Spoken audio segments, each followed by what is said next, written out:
Last lecture में हम लोगों ने invertibility of a function, condition of invertibility and how to find inverse function ये डिस्कस किया था, है ना।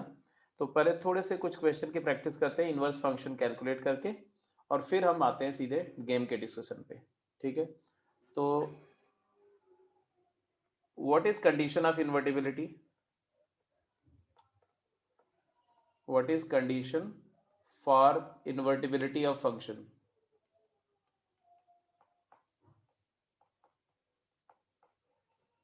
अगर कोई आपसे बोलता है कि इन्वर्टिबिलिटी की कंडीशन क्या है, तो आप बोलेंगे कि फंक्शन को बाइजेक्टिव होना चाहिए। Very correct.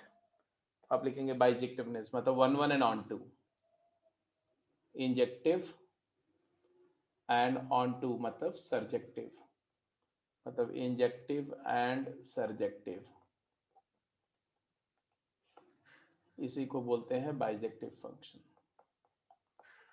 अच्छा, अगर कोई फंक्शन बाइजेक्टिव है तो उसका इनवर्स लिखने के लिए हम क्या करेंगे? क्या प्रोसीजर बताया मैंने? अगर फंक्शन बाइजेक्टिव है तो इनवर्स लिखने का प्रोसीजर क्या है? एक्स को वाई की टर्म्स में रिप्रेजेंट करके एक्स और हाँ वाई को चेंज कर देंगे। हाँ, अगर y is equal to f x दिया हुआ है तो यहाँ से हम x को f इनवर्स y का फॉर्म में ले जाते हैं, express x in terms of y, and then replace क्या, x की जगह पर y एंड y की जगह पर x को y कर देते हैं, y को x, तो यही आ जाता है y is equal to f inverse x। अच्छा, अगर मैं y गुणे एफ एक्स की बात करूं तो y गुणे एफ एक्स जो है वो कहाँ से कहाँ डिफाइंड है? सेट x से सेट y पर डिफाइंड है। तो जो y गुणे एफ इनवर्स x है ये कहाँ से कहाँ पर डिफाइंड होगा? तो सेट f, वाई से सेट एक्स। हाँ, तो एफ इनवर्स फंक्शन जो है y सेट से x सेट पर डिफाइंड होगा। तो कुछ प्रॉपर्टीज इनवर्स की क्या क्या प्रॉपर्टीज होती हैं, तो प्रॉपर्टीज लिख दो, लिखो प्रॉपर्टीज।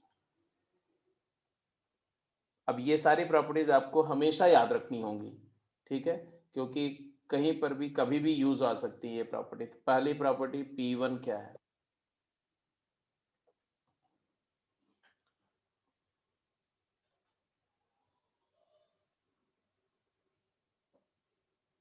P1 प्रॉपर्टी क्या है बेटा?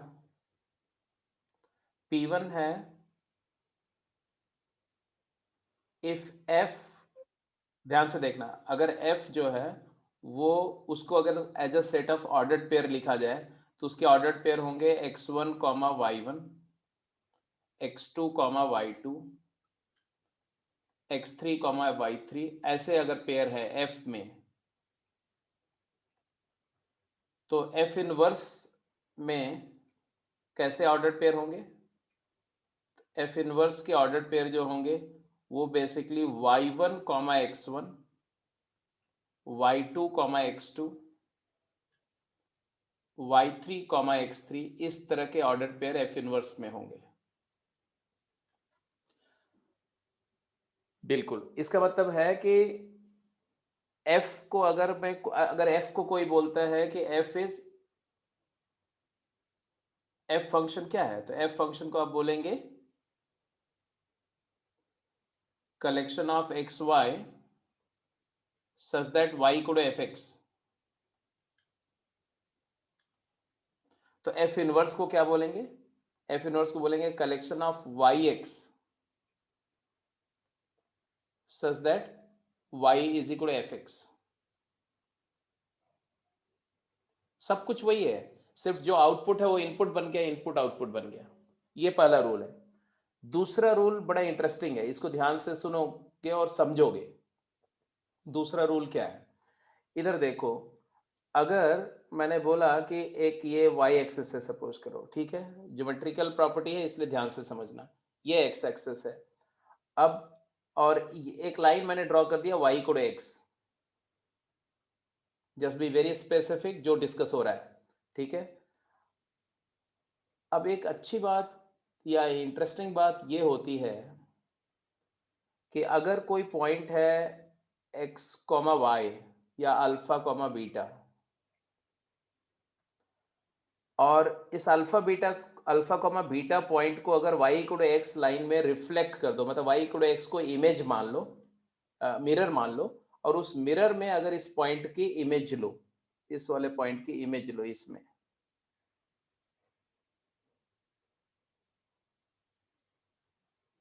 तो जो इमेज का कोऑर्डिनेट होगा ना वो होता है y x beta alpha. Beta alpha हो जाता है, ये बीटा कॉमा अल्फा हो जाता है। इसका मतलब क्या है? इसका मतलब है कि अगर अभी आपने क्या देखा थोड़ी देर पहले, अभी थोड़ी देर पहले आपने बोला कि अल्फा बीटा ऑर्डर्ड पेयर अगर फंक्शन पर लाई कर रहा है तो beta alpha will lie on F inverse, होगा कि नहीं? क्योंकि फंक्शन के हर एक ऑर्डर्ड पेयर का y और x को इंटरचेंज कर दो तो वो पॉइंट इनवर्स फंक्शन के ऊपर लाई करता है। इसका मतलब है कि x, y टाइप के ऑर्डर्ड पेयर का सेट है फंक्शन, तो y, x टाइप के ऑर्डर्ड पेयर का सेट है इनवर्स फंक्शन। तो इससे एक बात समझ में आती है कि अगर किसी फंक्शन का ग्राफ ऐसा है तो उसके जो इनवर्स फंक्शन का जो ग्राफ होगा वो जस्ट मिरर इमेज होगा। तो यहां लिख दो दूसरा point, property 2, the graph of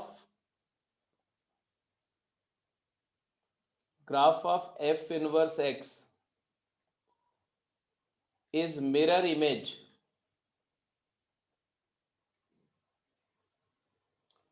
of graph of fx।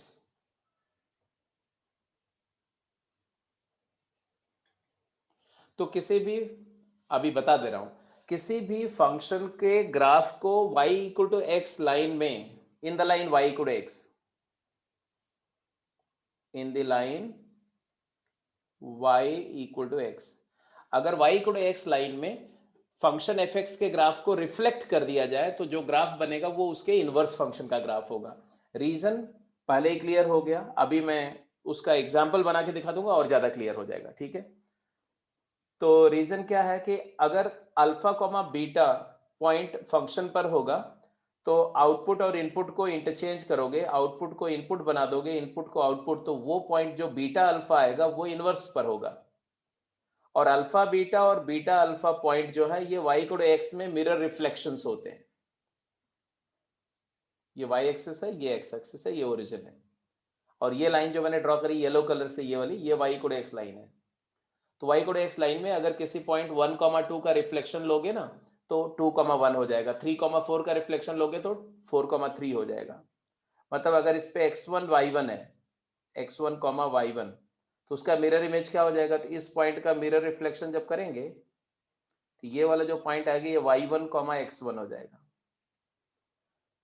तो ये पॉइंट फंक्शन पे है तो ये इनवर्स फंक्शन पे, ये फंक्शन पर है इनवर्स, तो जितने पॉइंट फंक्शन पे है उसका मिरर इमेज करो, मतलब एक्स वाई को इंटरचेंज कर दो तो इनवर्स फंक्शन के पॉइंट आ जाएंगे और उन्हीं को ज्वाइन करके जो मिलेगा वो इनवर्स का ग्राफ मिलेगा। तो ये इनवर्स का ग्राफ है और ये एफ का ग्राफ है, तो दोनों graph y equal to x line में एक दूसरे की मिरर इमेजेस होते हैं, ठीक है?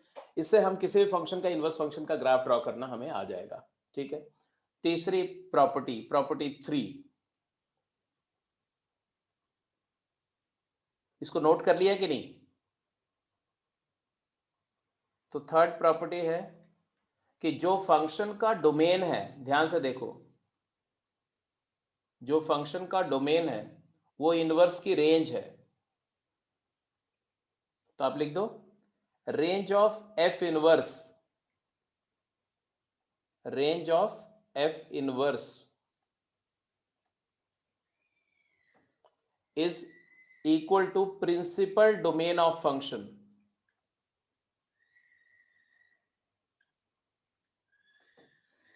क्योंकि कुछ फंक्शन ऐसे भी होते हैं ना जो प्रिंसिपल डोमेन में इन्वर्टिबल होते हैं, अपनी पूरी डोमेन में मेनी वन होते हैं, इन्वर्टिबल नहीं होते हैं। तो इनवर्स का जो रेंज है वो फंक्शन का प्रिंसिपल डोमेन होगा, और जो इनवर्स का डोमेन है वो फंक्शन की क्या होगी? रेंज। रेंज होगी। तो ये रेंज। चौथा पॉइंट भी लिख दो और लास्ट पॉइंट हो गया range of f inverse, range of f inverse x. Sir domain of f inverse. Domain आएगा सर, हाँ क्या बोला? डोमेन आएगा सर। हाँ डोमेन, रेंज नहीं डोमेन, यहाँ पर domain of f inverse is range of fx. Sir एक बारी थर्ड और फोर्थ पॉइंट बताना, डिस्कनेक्ट होगा था। एक एग्जांपल ले लेते हैं तो ज़्यादा क्लियर हुआ ना। तो पहले एग्जांपल ले लेते हैं फिर दोबारा बता देते हैं इसको। ठीक है, मैंने सिर्फ ये बताया, थर्ड पॉइंट तो ये बताया कि भाई फंक्शन अगर x से y पर डिफाइंड है तो x जो है इसको हम प्रिंसिपल डोमेन या डोमेन बोलते हैं। डोमेन अगर फंक्शन नेचुरली बाइजेक्टिव है और अगर मेनी वन है तो उसके डोमेन को मॉडिफाई करते हैं और प्रिंसिपल डोमेन डिफाइन करते हैं। तो इसका मतलब है कि जो पहला सेट है वो एक्चुअली फंक्शन का प्रिंसिपल डोमेन है, ये x, और y इसका क्या है, रेंज है, ये रेंज ऑफ फंक्शन है। और अगर ये f है तो f इनवर्स कैसा होता है वो भी आपने देख लिया था कि f इनवर्स y सेट से x सेट पे डिफाइन होगा और ये भी बाइजेक्टिव होगा।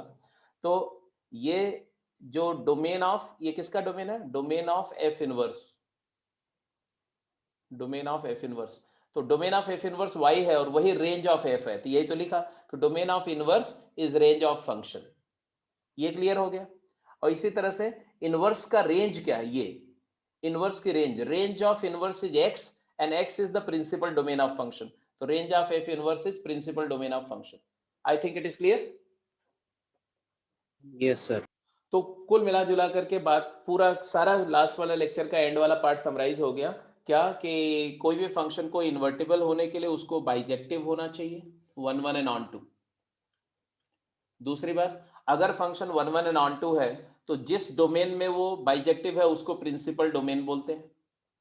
अब उस फंक्शन का इनवर्स निकालने का प्रोसीजर बताया गया क्या, कि पहले y equal to f x दिया होगा तो उसकी हेल्प से express x in terms of y, और x को y के टर्म में एक्सप्रेस करने के बाद मतलब x equal to f inverse y लिख दिया।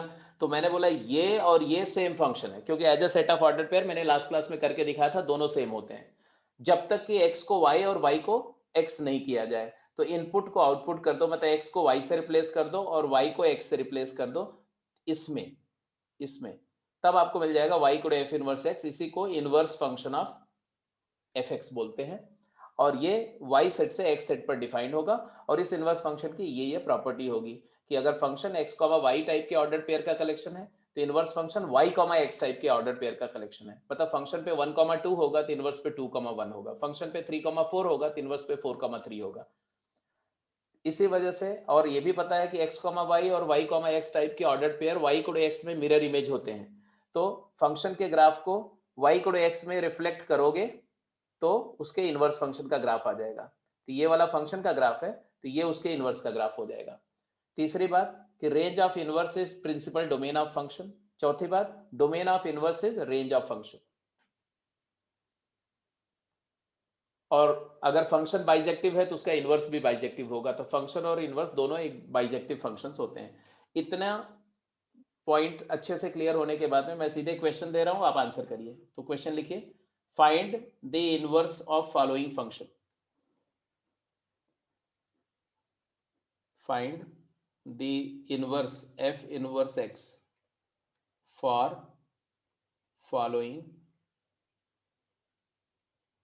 y equal to f x. अगर मैं एफ एक्स दे रहा हूं तो इनवर्स आपको लिखना है। तो f is defined from x square, sorry 0 to infinity to 1 to infinity such that y is equal to x square plus 1. B,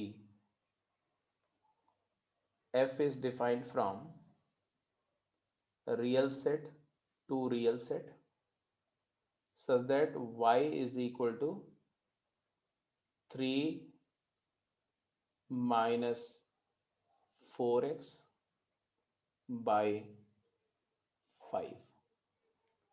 C, f is defined from all real number except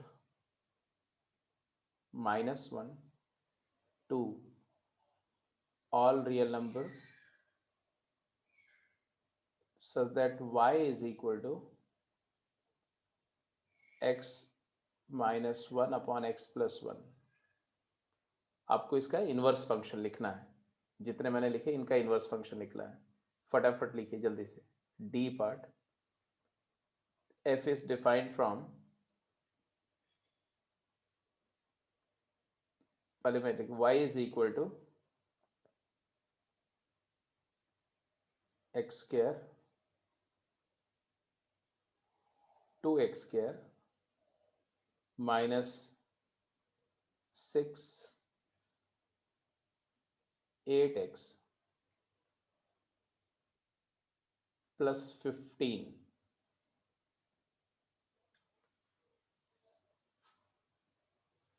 ठीक है, ये function है और ये defined है 2 to infinity 2 set A. और यहां पर भी ये वाला फंक्शन था जो C पार्ट वाला फंक्शन था, इसमें भी थोड़ा चेंज करो, यहां पर रियल के बजाय लिख दिया सेट B. ठीक है, तो also find A and B.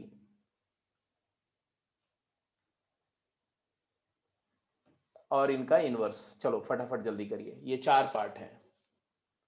तो हमें क्या करना है, हमें इनका देखना है इन्वर्टिबल है कि नहीं है और उसका इनवर्स लिखना है. तो जैसे आप पहला पार्ट कर रहे हैं, फर्स्ट पार्ट में क्या करेंगे, तो फर्स्ट सर पार्ट में इसमें पहले इसे इंजेक्टिव बनाएंगे तो और इंजेक्टिव बनाने के लिए हमने इंजेक्टिव टेस्ट करेंगे. तो y1 is equal to y2 लेंगे, तो यहाँ से आ जाएगा x1 square plus 1 is equal to x2 square plus 1. यहाँ से आ गया x1 equal to x1 square minus x2 square 0. तो यहाँ से आया x1 is equal to x2 और x1 is equal to minus x2. But क्या ये दूसरी वाली बात पॉसिबल है, बिकॉज x1 और x2 दोनों पॉजिटिव हैं, क्योंकि डोमेन पॉजिटिव है, तो ये चीज तो हो नहीं सकता. It is not possible. इसका मतलब है कि हमारा आ गया x1 इक्वल टू x2, तो इंजेक्टिव तो है. और रेंज क्या आ रही है,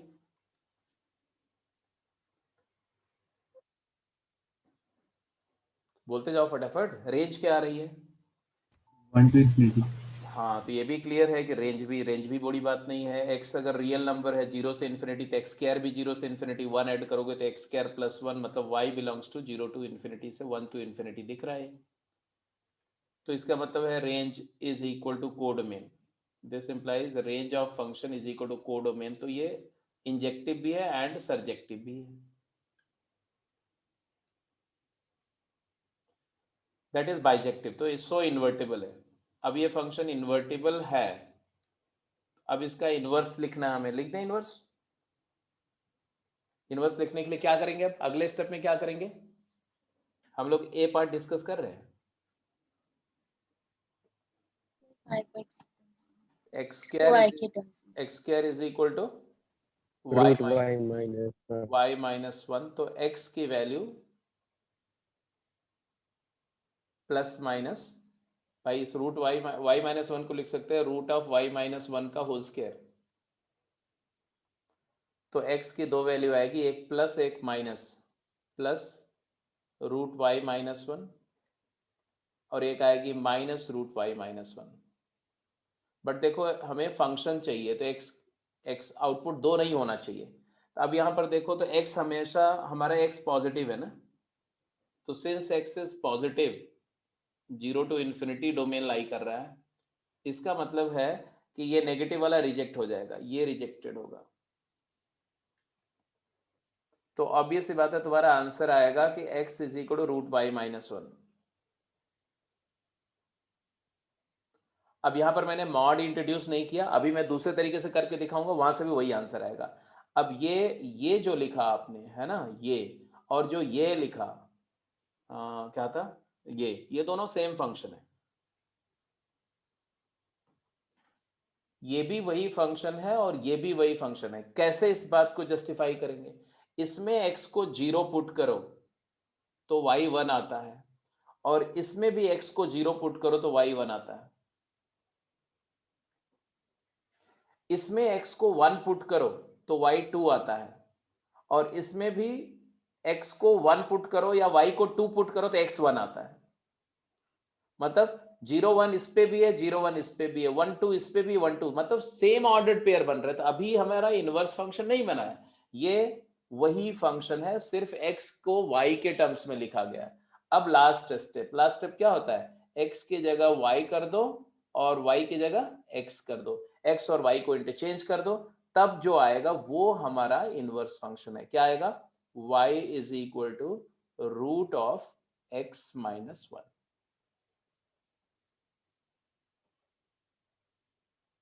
और ये आप पढ़ोगे, अभी तो इतना उस डिटेल में आपको जाना जरूरी नहीं है, बट स्टिल ये जो पहला वाला फंक्शन था x² + 1, उसका ग्राफ 0, 1 से पैराबोला होगा ऐसे ऊपर की तरफ ऐसे। और ये जो दूसरा वाला लिखा है ये भी एक पैरा, ये 0, 1 है बेटा, और इसी का 1, 0, यहाँ 1, 0 से ये भी एक पैराबोलिक ग्राफ होगा ऐसा ऐसा। और ये दोनों ग्राफ जो है y=x लाइन में एक दूसरे की मिरर इमेज होंगे। ये सब बेसिकली +2 में ये सारे लेवल का डिस्कशन हम लोग करेंगे। तो ये तुम्हारा fx है, y = x² + 1, और ये तुम्हारा है y √(x−1).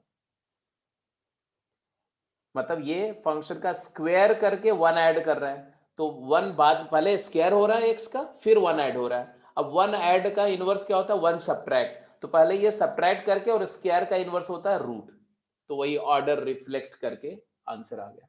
तो यहां पर भी वही बात फिर से आ रही है कि f ऑफ g, सॉरी ऐसे कंपोजिशन जब होता है ना, तो FOG ऑफ x कर रहे हैं अगर हम, तो ये इसका जब इनवर्स करेंगे तो ये आ जाता है G inverse O F inverse of x। चलो जैसे मैंने फर्स्ट किया, जस्ट BCD कर जाओ क्विक। सबका ग्राफ नहीं बनाना है आपको, सिर्फ आपको इनवर्स इन्वर्टिबिलिटी टेस्ट करके इनवर्स लिखना है। बराबर मैं बोल रहा हूँ इन्वर्टिबिलिटी टेस्ट करने का भी ज्यादा जरूरत नहीं है, अगर आपको पसंद है तो कर लो और इनवर्स लिखो, बी पार्ट का इनवर्स लिखो, सी का इनवर्स लिखो और डी का इनवर्स लिखो, दैट्स इट क्विक। इसके बाद गेम 17 डिस्कस करते हैं।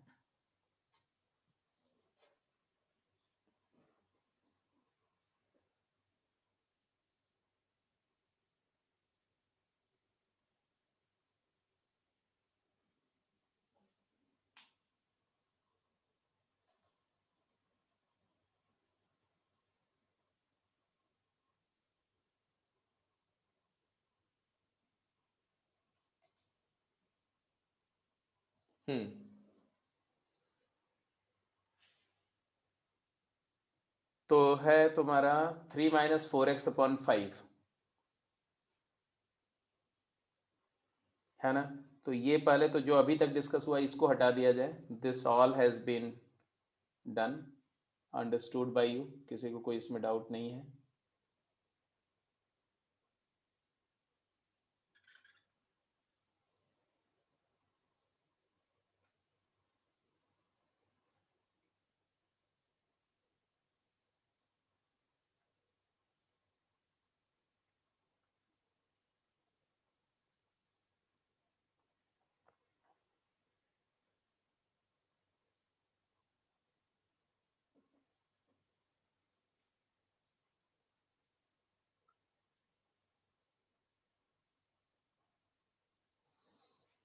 बी पार्ट कर ही लिया। सबसे पहले बात तो लीनियर फंक्शन है, स्ट्रेट लाइन ग्राफ होगा तो ये 1 1/2 होगा, ठीक है। तो 1 1/2 बाइजेक्टिव है, ये आप टेस्ट कर लेना, क्लियरली बाइजेक्टिव है। अगर किसी बच्चे को कोई डाउट होगा तो बोलेगा तो मैं एक्सप्लेन कर दूंगा, अगर क्लियर है तो मैं आगे बढ़ रहा हूँ। अब बाइजेक्टिव है तो x को y में कन्वर्ट करने के लिए हम लिखेंगे 5y = 3 - 4x, and therefore 4x = 3 minus 5y, x is equal to 3 minus 5y by 4, और फिर x को y कर दो और y को x कर दो, तो ये हो जाएगा y is equal to 3 minus 5x by 4। अब जरा ध्यान से देखो, ये जो ओरिजिनल फंक्शन था, ये फंक्शन क्या था, x को x से -4x हो रहा था, फिर ऐड 3 हो रहा था, और फिर बाई 5 हो रहा था। अब उल्टा 5 से डिवाइड कर रहे हैं तो 5 से मल्टीप्लाई होगा,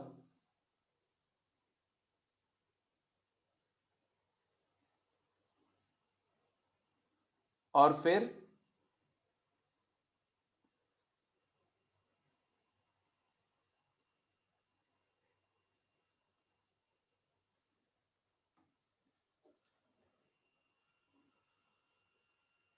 थ्री माइनस 5y बाई 4, तो ये जस्ट उल्टा होता गया, जो मल्टीप्लाई हुआ उसके लिए डिवाइड हुआ, डिवाइड के लिए मल्टीप्लाई हुआ, ऐड के लिए सब्ट्रैक्ट होगा, तो ये आंसर आया, और ये एफ इनवर्स एक्स है।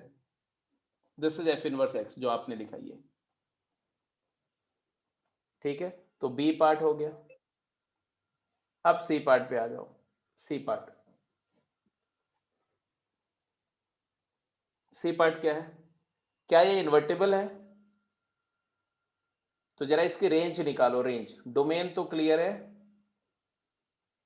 रेंज निकालो। रेंज कैसे निकालोगे सी पार्ट में?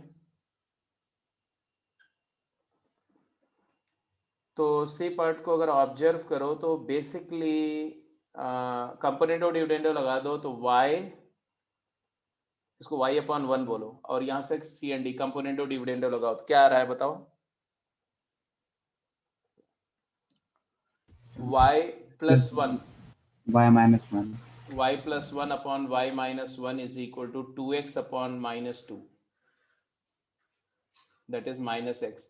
तो x तुम्हारा आ गया 1 plus y upon 1 minus y, और x टू बी रियल, इसको रियल होने के लिए y क्या नहीं हो सकता, तो y can't be equal to 1, y can be any real number except 1। इसका मतलब है कि इसकी रेंज आ गई all real accept 1।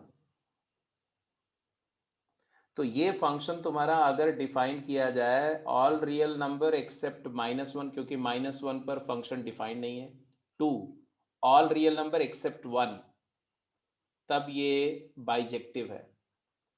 Now it is bijective. 1-1 test मैंने किया नहीं, 1-1 आप इंजेक्टिविटी का टेस्ट आप खुद कर लीजिए, ठीक है। अब अगर बाइजेक्टिव है तो अगला स्टेप क्या था, express x in terms of y. Interesting बात क्या है, रेंज निकालते समय ऑलरेडी वो काम कर चुके होंगे आप, है ना। तो एक्स को वाई में तो हम पहले ही कन्वर्ट करके रख चुके हैं, यहां पर लिख लो x is equal to 1 plus y upon 1 minus y. अब क्या करना है, x की जगह y कर दो और y की जगह x, तो 1 plus x upon 1 minus x. अब इसमें ये f इनवर्स x है, this is f inverse x, और ये fx है। अच्छा, कैसे पता चलेगा कि ये दोनों एक दूसरे के इनवर्स हैं? इसका भी तरीका होता है। क्या तरीका होता है, डेफिनेशन क्या थी, f इनवर्स को fx पे कंपोज करो तो x आ जाना चाहिए। तो f इनवर्स ये है, इसमें x की जगह fx डालो, तो f LHS क्या हुआ, f इनवर्स fx कैलकुलेट करते हैं, तो f इनवर्स fx करोगे तो आएगा 1 plus fx divided by 1 minus fx। ये देखो f इनवर्स फंक्शन में x की जगह fx डाल दिया मैंने। अब fx क्या है, fx है ये fx है, इसको यूज करो यहां पर, क्या आएगा 1 plus x minus 1 upon x plus 1 divided by 1 minus x minus 1 upon x plus 1, क्या आएगा, एलसीएम लो, तो x plus 1 plus x minus 1 divided by x plus 1 minus x minus 1, तो ये आ जाएगा तुम्हारा 2x upon 2 that is x। तो जब भी fx के ऊपर f इनवर्स कंपोज करो या f इनवर्स के ऊपर में fx कंपोज करो तो आइडेंटिटी x आ जाएगा। तो ये भी एक प्रॉपर्टी है, वहां प्रॉपर्टी में लिख देना इनवर्स की प्रॉपर्टी में कि f inverse of fx is equal to f of f inverse x is equal to x. This is again one property. और एक प्रॉपर्टी ये वाली तो थी ही कि f o g o h of x इसका जब इनवर्स करेंगे तो आएगा h inverse of g inverse of f inverse of x, order reverse हो जाएगा। तो ये जो है टोटल 7 प्रॉपर्टीज मैंने आपको इनवर्स की बताई, वो सारा याद रखेंगे। ठीक है, तो क्या क्या हो गया, कौन कौन सी बात डिस्कस हो गई बेटा? एक ये पहला वाला क्वेश्चन भी हो गया, दूसरा भी हो गया, तीसरा भी हो गया। अब चौथा का आंसर कर दो और कहानी खत्म करते हैं। Fourth question. अच्छा, ए की वैल्यू सुकृत ने बताई 2 to infinity। You are very correct. ए मतलब जब मैं ए पूछ रहा हूं या बी पूछ, जैसे इसमें बी पूछा तो बी आपने बता दिया था कि बी ए है, ये था बी। कोडोमेन इन्वर्स होने, इन्वर्टिबल होने के लिए कोडोमेन रेंज होना चाहिए, तो जो रेंज निकालोगे वही बी सेट होगा। ऐसे यहां पर ए क्या है, ये रेंज होना चाहिए फंक्शन का, तो इस फंक्शन की रेंज निकाल लो। तो find out the range of function. तो हमारा फंक्शन है 2x square minus 8x plus 15। तो हमने लिखा y is equal to 2x square minus 8x plus 15। Define कहां से कहां तक किया है, तो 2 to इंफिनिटी से b सेट या a सेट हमें कैलकुलेट करना है। तो हम इसको पहले क्या लिखेंगे, 2 times x square minus 4x, square complete करना पड़ेगा। तो यहाँ पर हमने 4 ऐड करना होगा, मतलब 8 चाहिए ना, तो प्लस 7 कर दिया मैंने, मतलब ये 15 को लिख दिया 8 प्लस 7 और 8 इधर लेके 2 कॉमन ले लिया, तो ये आ गया। अब यहाँ पर क्लियर दिख रहा है, इट इज 2 टाइम्स, ये हो गया x माइनस 2 का whole square plus 7। Now come to the point, y की वैल्यू मिनिमम क्या हो सकती है, what is y minimum? 7, very correct. तो रेंज ऑफ फंक्शन इसका क्लियर कट आएगा, range of function is 7 to infinity. तो ए सेट, यही हो गया set A. To become invertible the set A has to be 7 to infinity, मतलब अगर हमारा फंक्शन जो है वो 2 close to infinity to 7 close to infinity में डिफाइंड होगा, तब ये इन्वर्टिबल होगा, देन इट इज इन्वर्टिबल, तब इसका इनवर्स लिख सकते हैं। अब मान लो ऐसा है, मान लो कि ये डिफाइंड है और इन्वर्टिबल है, तो अच्छा इंजेक्टिव टेस्ट तो कर जाएंगे ना, क्योंकि वैसे भी देखो तो इसको जब आप देखोगे ना तो 2 पर वैल्यू 7 आ रही है, तो 2,7 हो गया, मान लो ये 2,7 इसका वर्टेक्स हो जाएगा। और जो स्क्वायर क्वांटिटी को 0 करते थे x इक्वल टू 2 जो लाइन आती है ये एक्सिस होती है। लीडिंग कोएफिशिएंट पॉजिटिव है तो ग्राफ अपवर्ड होगा, तो यहां से ग्राफ ऐसा होगा, ऐसा। बिकॉज हम डोमेन ले रहे हैं 2 से इंफिनिटी, इसलिए इसका ग्राफ का सिर्फ राइट वाला पोर्शन लेंगे, लेफ्ट वाला पोर्शन तो हमारे लिए मीनिंगलेस है। तो I will consider only vertex से ये वाला पोर्शन, ये तो ऑब्वियसली ये इंजेक्टिव है, क्योंकि इधर वाला तो है नहीं, तो 1 1 हॉरिजॉन्टल लाइन टेस्ट करो तो क्वालिफाई करेगा, ये 1 1 है। तो ये 1 1 भी है और ऑन टू भी है, दिख रहा होगा आपको, ये this is 1 1 and onto. तो अब हमें क्या लिखना है, अब यहां से यहीं से आगे बढ़ेंगे, बाइजेक्टिव है तो y minus 7 is equal to क्या, y minus 7 upon 2 is equal to x minus 2 का होल स्क्वायर। अब रूट ले लो, तो root of y minus 7 divided by 2 is equal to mod of x minus 2. But we know, क्वाइस बेटा क्या हो रहा है? Your network is very poor, right? So because x की वैल्यू 2 से बड़ी है तो x माइनस 2 हमेशा पॉजिटिव है, तो mod of x minus 2 is actually x minus 2, क्योंकि पॉजिटिव नंबर खुद ही अपने मॉड के इक्वल होती है ना। तो यहां से आ जाएगा कि रूट ऑफ y माइनस 7। अच्छा, ये मॉड वाले पे ज्यादा परेशान अभी मत हो, क्योंकि अगली क्लास से मॉड पे ही आएंगे हम सीधे, ठीक है। It is equal to x minus 2, तो x in terms of y आ गया, x इज इक्वल टू 2 को इधर लाओ तो 2 plus square root of y minus 7 by 2। अब x को y कर दो और y को x कर दो, तो फाइनली आपका जो आंसर आएगा वो ऐसा आएगा, y इज इक्वल टू क्या आएगा, 2 plus square root of x minus 7 upon, ये हमारा इनवर्स फंक्शन है, ये फंक्शन हमारा f इनवर्स x है और ये हमारा fx है।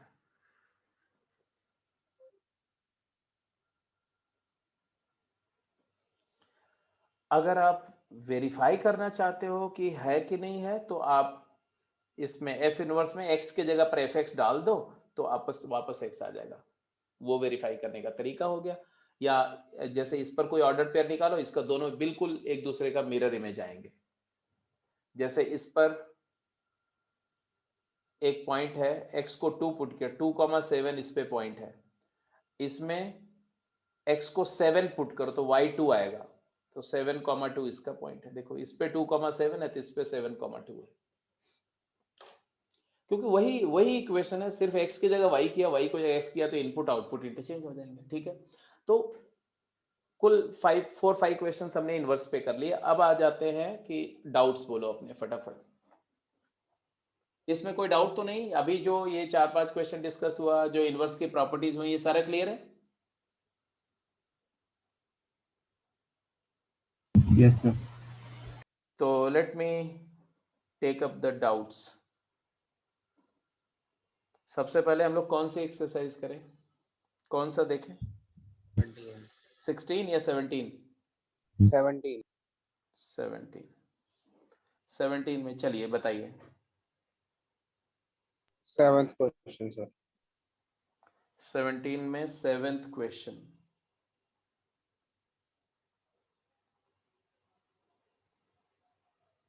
सभी लोग से मैं पूछ रहा हूं, इसलिए अगर किसी को कंपोजिशन में कई डाउट है, कुछ भी पूछ सकते हो आप, जो भी, without any hesitation. I will discuss all the problem if it is necessary.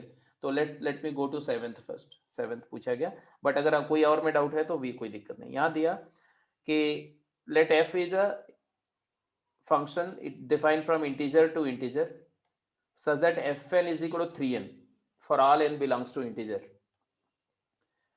fn equal to 3n, ठीक है जी। तो हमने बोला कि 1 second,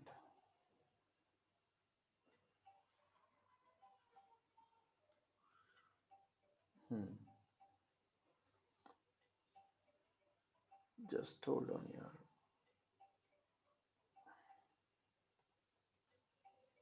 f of n equal to 3n है, ये तो f का डेफिनेशन है, और it is for all n belongs to set of integer, सारे इंटीजर के लिए होल्ड कर रहा है।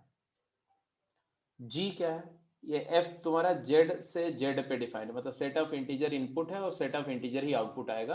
बट एक बात क्लियर समझ लो कि आउटपुट हमेशा मल्टीपल ऑफ 3 वाले इंटीजर आएंगे, सारे इंटीजर नहीं आएंगे। Range will be subset of codomain, है ना। अच्छा, आप g पे बोलो, gx फंक्शन क्या है? तो बोल रहे हैं g भी इंटीजर सेट से इंटीजर सेट पर ही डिफाइंड है, बट वो नॉन यूनिफॉर्मली डिफाइंड है। वो कैसे डिफाइंड है? तो gn is equal to input by 3 है।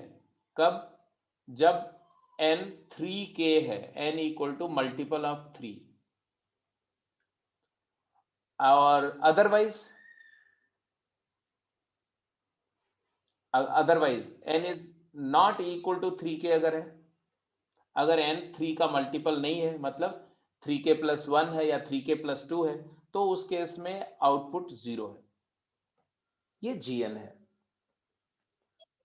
अब इन्होंने बोला then show that GOF is I मतलब होता है आइडेंटिटी फंक्शन। अब यहां आइडेंटिटी फंक्शन क्या है, ठीक है, तो वो लिख लो कहीं पर, आइडेंटिटी फंक्शन क्या है। तो identity function on z is defined as z to z, a function defined from integer to integer such that ix is equal to x। मतलब जो इनपुट है वही आउटपुट है। If the input is equal to output then it is called identity function. क्योंकि देखो मैंने बताया था आइडेंटिटी मतलब होता है नो चेंज। जैसे साइंस क्या थीटा प्लस कॉस क्या थीटा 1, तो थीटा कुछ भी हो ये 1 ही आएगा। a plus b whole square is a square plus b square plus 2ab, तो a और b की वैल्यू कुछ भी चेंज करो ये होल्ड करेगा। तो आइडेंटिटी मतलब एक ऐसा इक्वेशन जो हमेशा सेटिस्फाई होगा, जिसमें कोई चेंज नहीं है। मतलब फंक्शन के टर्म में बोलो तो इनपुट इक्वल टू आउटपुट है, तो वो आइडेंटिटी फंक्शन है। अब हमें कंपोज करना है किसको, GOF करना है। GOF तो लिख देते हैं, चलो G ऑफ fx क्या होगा, तो जो gx की डेफिनेशन है उसमें fx डालेंगे, तो ये आ जाएगा तुम्हारा gx की डेफिनेशन देखो ये है, इसमें fx डाल दो तो आएगा fx बाई 3। कब होगा, जब fx 3k है, जब fx की वैल्यू मल्टीपल ऑफ 3 आएगी। और अदरवाइज क्या आएगा 0, कब, जब fx 3 का मल्टीपल नहीं है। ठीक है, तो अभी जो मैंने लिखा बेटा वो g ऑफ fx को गॉफ को fx के टर्म्स में लिखा है, x के टर्म में नहीं लिखा है, अभी fx के टर्म में लिखा है। अब इसको हमें x के टर्म में ले जाना है। अब जरा आगे चलो, fx 3 का मल्टीपल कब होगा, तो हमने देखा भाई कि fx फंक्शन तो हमेशा ही 3 का मल्टीपल है, fx की वैल्यू तो हमेशा 3 का मल्टीपल आएगी, है ना। fx की वैल्यू 3 का मल्टीपल हमेशा आएगी, x कुछ भी हो। Are you getting my point, are you getting my point? Yes sir. तो इसका मतलब है कि यहां लिखो fx के जगह क्या लिखो, fx के जगह क्या लिखोगे, 3n 3n नहीं 3x लिखो ना, क्योंकि fn 3n है, तो यहां मैंने x यूज किया तो 3x बोलो, 3x बाई 3। कब होगा ऐसा, जब fx 3k है। कब होगा, ऑलवेज, तो लिखेंगे for all x belongs to z, x की हर इंटीजर वैल्यू के लिए fx 3x है, और fx ये वैल्यू 0 कब होगी, तो 0 कभी नहीं होगी, क्योंकि fx not equal to 3k कभी नहीं होगा। तो यहां से आंसर आ गया it is equal to x। तो g of fx is equal to x आ गया। गॉफ x हमेशा आइडेंटिटी फंक्शन होगा, तो इससे हमने प्रूव किया कि GOF is always identity function. किसका डाउट था ये किस बच्चे का डाउट था, सुकृत तुम्हारा था या साकेत? ओजस। हाँ ओजस का था, बट एनीवे ओजस बेटा समझ में आ गया। Yes sir. अब जिसका डाउट नहीं भी था, तो कितने लोगों ने इसको पहले से कर लिया था, समझ लिया था, उनको कोई ट्रबल नहीं थी इसमें, जस्ट लेट मी नो। हाँ एक सेकंड बेटा, मैं पोल लॉन्च कर देता हूं, वहां पर अब बताओ कि ये क्वेश्चन, हाँ कितने लोगों ने पहले से कर लिया था, मतलब उनका डाउट नहीं था ये, एकदम ऑनेस्टली बोलना, कोई दिक्कत नहीं।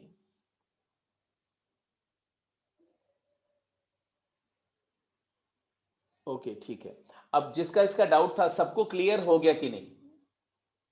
Yes sir. मुझे खुश रखने के लिए नहीं बोलना है, clarity should lie in your this grey matter. तो यहां पर क्लैरिटी है तो क्लियर है, ठीक है। सिर्फ ये नहीं कि हमने एक बार बता दिया और आप अपना कि ठीक है अब सर को कैसे बोले कि नहीं क्लियर हुआ, आप पूरा you have all right to say that अभी भी नहीं क्लियर है सर, बताओ। ठीक है, सर आई ऑफ एक्स के बाद का रिपीट कर दो एक। ये तो मैंने बताया था कि आइडेंटिटी फंक्शन का मतलब क्या होता है, एक ऐसा फंक्शन जिसमें इनपुट इक्वल टू आउटपुट हो। अब गॉफ एक्स, जब जी और एफ को कंपोज किया तो वो फंक्शन में इनपुट एक्स है तो आउटपुट भी एक्स है, मतलब हमें प्रूफ करना था कि गॉफ एक्स जो है आइडेंटिटी फंक्शन है, यही प्रूफ करना था। तो हमने जी ऑफ एफ एक्स निकाला, और मैंने क्या बताया था कि कंपोजिशन फंक्शन निकालते कैसे हैं। तो कंपोजिशन फंक्शन निकालने के लिए अगर आपने जी एफ एक्स निकालना है तो जी एक्स की डेफिनेशन में एक्स के जगह, जैसे जी एक्स है ना, तो जी एक्स में एक्स के जगह क्या पुट किया, एफ एक्स पुट किया। तो जी एक्स की डेफिनेशन तो ये थी। अब इसी डेफिनेशन में जहां जहां एक्स दिख रहा है वहां पर एफ एक्स डाल दिया, मतलब एन की इनपुट एन की जगह एफ एक्स डाल दिया। तो एन को एफ एक्स डाला तो आया एफ एक्स अपॉन 3 जब एफ एक्स 3 का मल्टीपल है, और 0 जब एफ एक्स 3 का मल्टीपल नहीं है, ये लिख दिया यहां पर। अब इसके बाद अब हमें देखना भाई कि एफ एक्स 3 का मल्टीपल कब है। तो डेफिनेशन बोल रही है कि एफ एक्स तो हमेशा ही 3 का मल्टीपल है, एक्स कुछ भी हो, कोई भी इंटीजर हो। तो मैंने लिख दिया कि अगर एक्स इंटीजर है तो एफ एक्स 3k है, 3x है। अगर एफ एक्स 3x है तो 3x अपॉन 3 कर दिया, 3x अपॉन 3, तो 3 और 3 कैंसिल होके x आ गया। और ये x की हर इंटीजर वैल्यू के लिए ट्रू है, तो इसके अलावा कुछ बचा नहीं, क्योंकि एफ एक्स के डोमेन में तो इंटीजर ही है और कुछ तो है नहीं। तो यहां से आ गया गॉफ एक्स हमेशा x होगा, खत्म। तो एक पार्ट प्रूव हो गया। अब आ जाते हैं दूसरे पार्ट पर। दूसरे पार्ट पे फॉग एक्स की बात कर रहे हैं।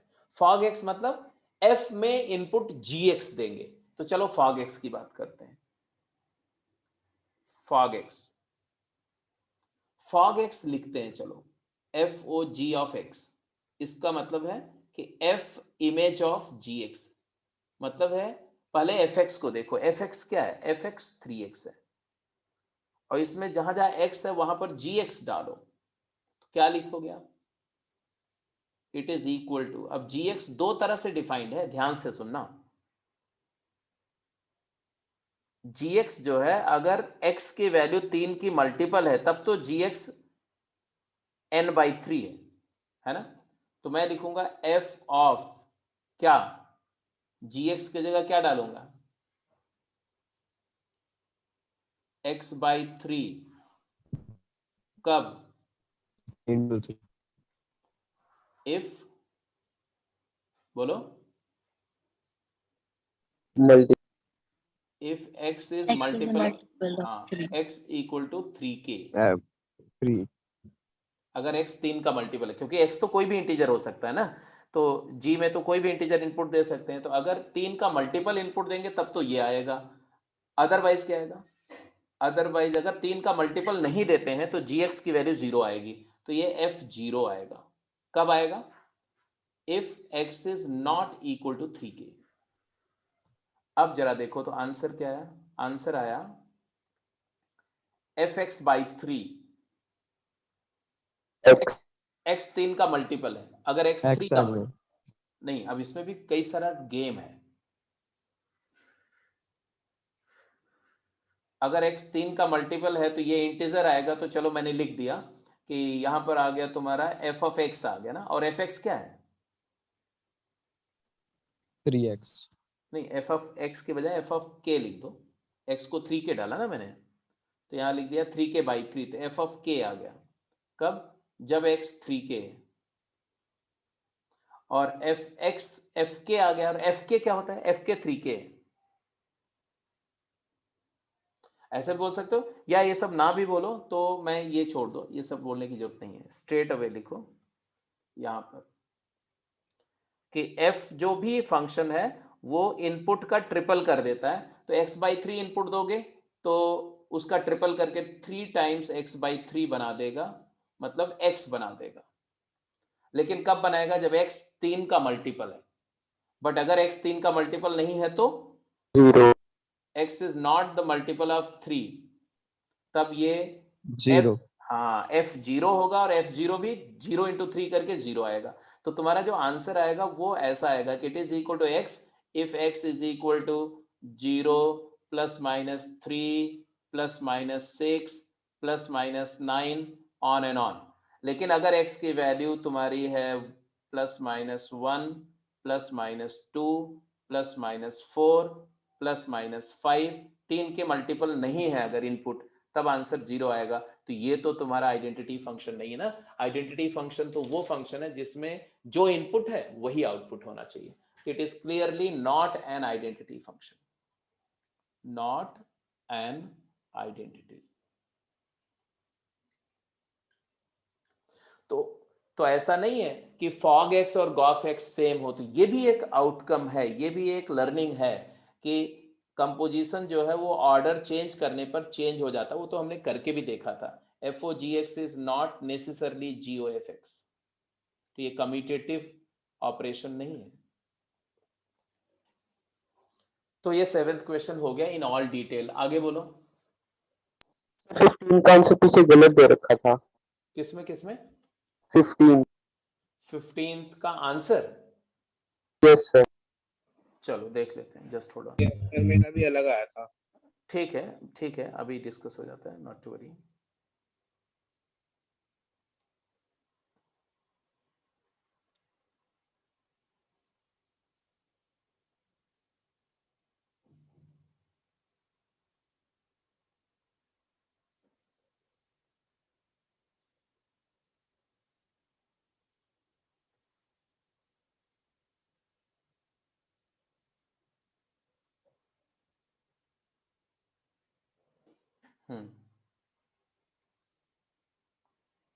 तुम्हारा क्वेश्चन तुम लोग बात करो 15th क्वेश्चन की।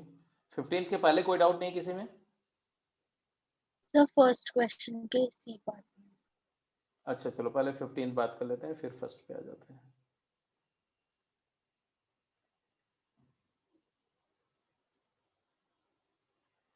फिफ्टींथ क्वेश्चन ये है,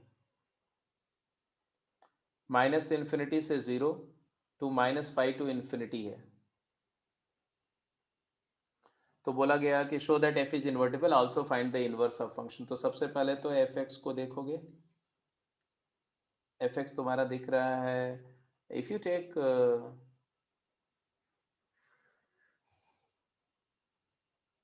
2x - 3 का होल स्क्वायर हो रहा है क्या है? सर ये 16th क्वेश्चन है। करेक्ट। अच्छा अच्छा अच्छा, ओके ओके ओके, 15 की बात कर रहे हैं। तो ये तो सिंपल है, 9x - 6, 9x² - 6x - 5 है ना।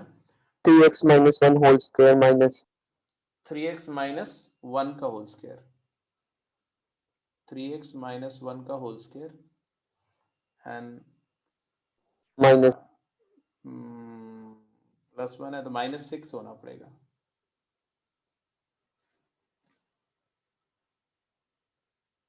और इसमें हम इनपुट दे रहे हैं -∞ से 0। तो ऑब्वियस ही बात है कि इसका डोमेन जो होगा वो 3x lies between -∞ to 0, तो 3x - 1 lies between -∞ to -1। तो इसका स्क्वायर करेंगे तो 3x - 1 का होल स्क्वायर जो होगा वो 1 से इन्फिनिटी हो जाएगा। और इसमें अगर आप -6 ऐड करोगे तो -5 से इन्फिनिटी। तो एक बात तो क्लियर है कि ये बाइजेक्टिव है। हालांकि अभी बाइजेक्टिविटी नहीं, केवल हमने रेंज निकाला। तो range of function is -5 to infinity, so it is on to.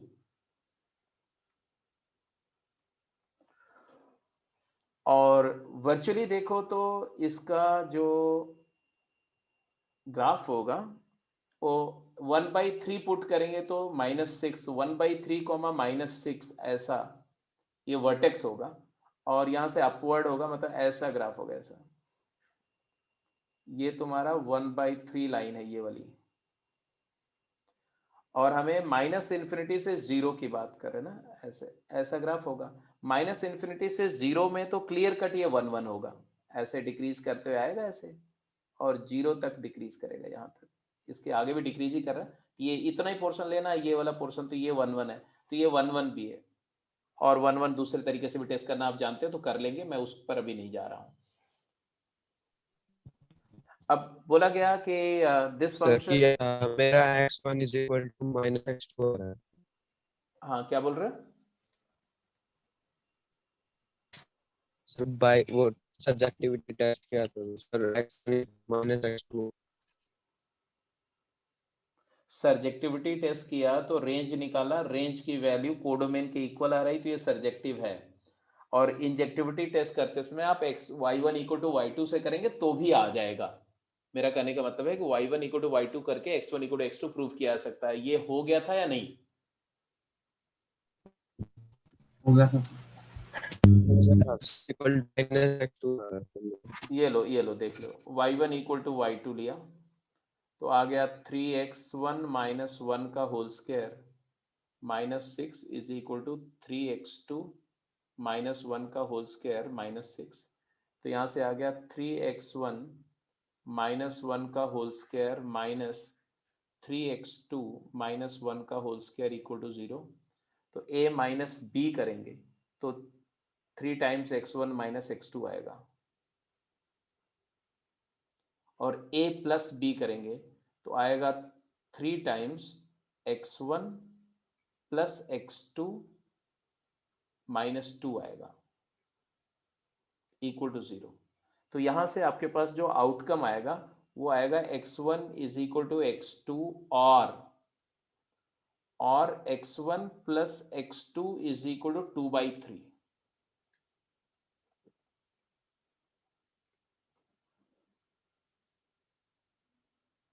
ठीक है। अब यहां बात है कि अगर x1 और x2 दोनों नंबर्स नेगेटिव हैं तो दो नेगेटिव नंबर का सम 2/3 तो कभी हो ही नहीं सकता। तो इसका मतलब हमारा बिल्कुल क्लियर है, यहां से ये बात बिल्कुल कंक्लूड हो रही है कि x1 इक्वल टू x2 ही होगा। क्यों? Because x1 and x2 both are less than equal to 0, therefore दो नॉन नेगेटिव नंबर का एडिशन पॉजिटिव नहीं हो सकता, तो सेकंड कंडीशन तो फॉलो ही नहीं होगी, तो इसलिए ये इंजेक्टिव है। तो सर्जेक्टिव ऑन टू तो यहां से पता चल गया ऑन टू, और यहां से पता चल गया 1 1 है। अब इसमें कोई डाउट है तो बोलो बेटा।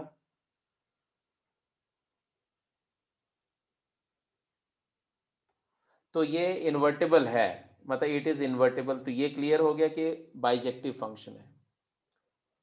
हाँ या ना, फटाफट जल्दी से बोलो। सर ये तो ठीक था, वो इनवर्स की Yes. चल था। इनवर्स निकालना, तो इनवर्स निकालने के लिए तो ऑब्वियसली इसको y मान लिया और y एज्यूम करके, और फिर आपने लिखा कि रूट ऑफ 3x माइनस 1 का whole square is equal to 6 plus y. तो mod of 3x minus 1 will be equal to 6 plus y या y प्लस 6 का रूट, सॉरी यहां पर हमारा रूट लेंगे।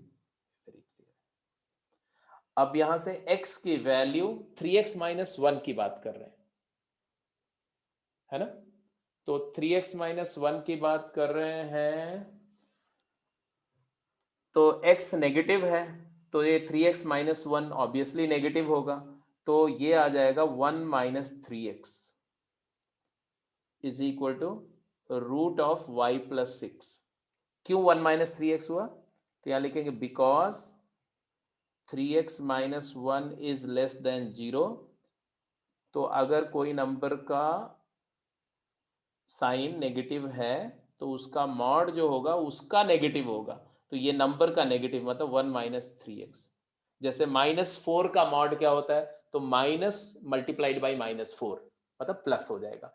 तो ये नेगेटिव नंबर 3x माइनस 1 को हमने माइनस से मल्टीप्लाई कर दिया तो आ गई 1 माइनस 3x। अब 1 minus 3x is equal to root of y plus 6 हो गया। अब आगे क्या करना है, आप समझदार हैं, 3x उधर ले जाओ, इसको इधर ले आओ, तो शुड आई कंप्लीट इट? ये लो जी, ये हटा देते हैं, ये सब कहानी खत्म, ये भी हो गया, ये भी हो गया। हाँ लेट्स वर्कआउट। तो आ गया तुम्हारा 1 minus root of y plus 6 is equal to 3x। तो x क्या आ गया, x is equal to 1 minus square root of y plus 6 divided by 3 and then replace x की जगह y और y की जगह x, तो आ गया तुम्हारा y is equal to 1 minus square root of x plus 6 divided by 3। ये तुम्हारा इनवर्स फंक्शन है। अब आपका यही आंसर आ रहा था कि कुछ और? नो सर वो ठीक था सर आपका, मैंने वो मोड में गलती कर दी थी। मोड वाली गलती हो गई सर। ठीक है। अच्छा दूसरी बात मैं बताऊं, जैसे मान लिया आपने इनवर्स निकाला, ठीक है, गलती तो कुछ मॉड की गलती ही यूजुअली होती है, मैं बताऊं तो वो गलती करने के बाद में आंसर आया, उसको क्रॉस चेक कर लिया करो बेटा। क्रॉस चेक करने का तरीका क्या है, F of f x, F of f inverse x is x, तो एफ इनवर्स में एक्स के जगह एफ एक्स डाल दो और वापस एक्स नहीं आ रहा है, इसका मतलब कुछ गलती हुई, एक तरीका। दूसरा तरीका क्या होता है, दूसरा तरीका ये होता है कि आप मान लो जैसे मैंने देखो हमारा फंक्शन ये था, अब रैंडमली मैं कोई डोमेन में एक वैल्यू ले लेता हूं, कुछ भी, जैसे डोमेन में 0 है ना, x को 0 डालो तो क्या ऑर्डर पेयर आ रहा है, 0 कॉमा x को 0 डालो तो क्या आ रहा है, 1 माइनस 6 माइनस 5। ओके, अब इसमें अगर मैं x के जगह -5 डालूं, क्योंकि इसका जो आउटपुट है वो इसका इनपुट है, तो यहां पर -5 डालो, तो x अगर -5 डालूं तो y क्या आएगा, तो -5 6 - 5 इज 1, 1 का रूट 1, 1 - 1 0, ये देखो 0 आ गया। तुम्हारे वाले में नहीं आएगा, अगर तुमने कहीं गलती कर दी है तो हमेशा ऑर्डर पेयर गलत आने लगेंगे, वो अल्फा बीटा का बीटा अल्फा नहीं होगा, that is a cross check. Yes ठीक है, और बताओ, और किसी पार्ट में कोई डाउट? सर फर्स्ट क्वेश्चन का सी पार्ट। फर्स्ट क्वेश्चन का सी पार्ट, ये लो दी फर्स्ट क्वेश्चन देख लेते हैं।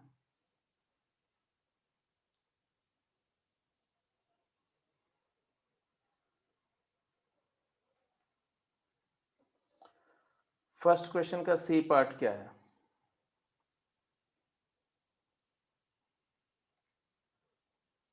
f प्लस जी दिया हुआ है, क्या दिया हुआ है, f plus g is given as mod of x plus 2,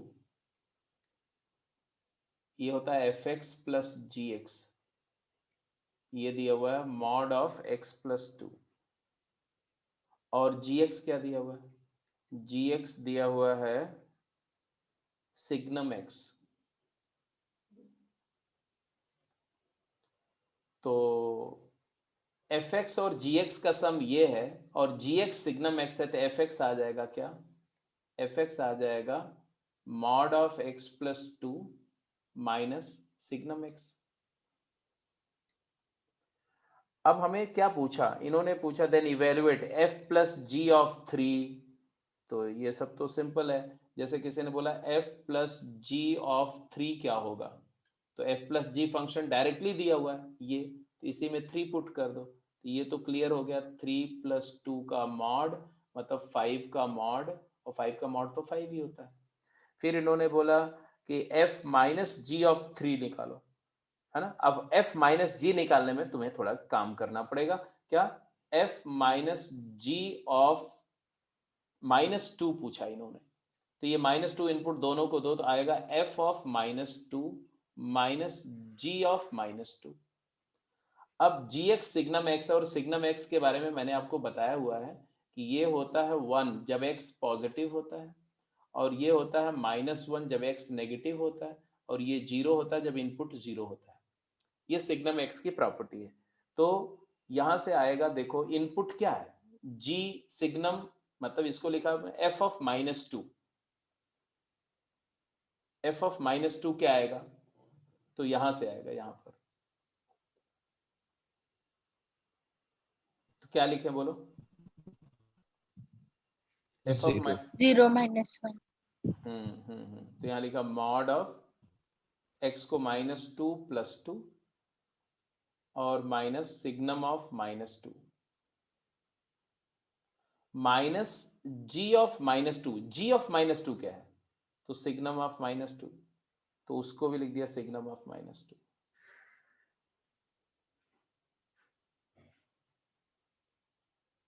तो फाइनली मेरे पास जो आ रहा है वो क्या आ रहा है, ये तो 0 हो गया, सिग्नम -2, नेगेटिव नंबर का सिग्नम -1 होता है, तो आएगा माइनस ऑफ -1 माइनस सिग्नम -2, फिर से -1, माइनस ऑफ -1, तो आ गया 1 + 1, तो आ गया 2। सर आपने f of -2 कैसे करा? fx फंक्शन क्या था,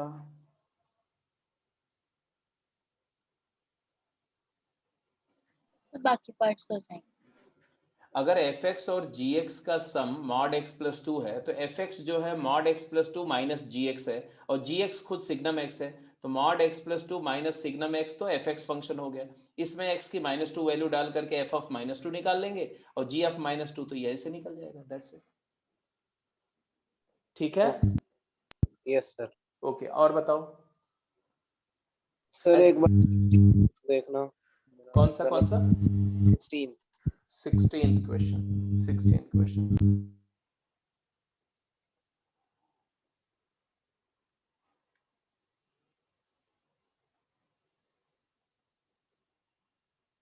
हाँ जी, 16th क्वेश्चन देखिए। f defined -1 to infinity to s defined as fx is equal to this is invertible, then find s। तो ऑब्वियसली ये इन्वर्टिबल होगा, तो जो ये s है ये रेंज होना चाहिए, कोडोमेन s होता है, और codomain must be equal to range in order that it is invertible. ठीक है, -1 to infinity। तो अब फटाफट देखो क्वेश्चन क्या है। fx को थोड़ा सा ध्यान से ऑब्जर्व करो, तो fx तुम्हारा है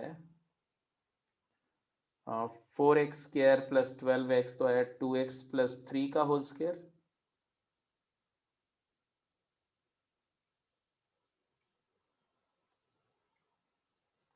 एंड प्लस क्या आएगा बेटा, 9 गया तो 6। ठीक है, यहाँ तक ठीक है कि नहीं? Yes sir. ठीक है, अब इसमें हमें रेंज चाहिए, x के बारे में दिया हुआ इंफॉर्मेशन है ना। तो एक बात तो यहाँ से ये समझ में आ रही है कि इसका वर्टेक्स कहाँ है, -3/2 कॉमा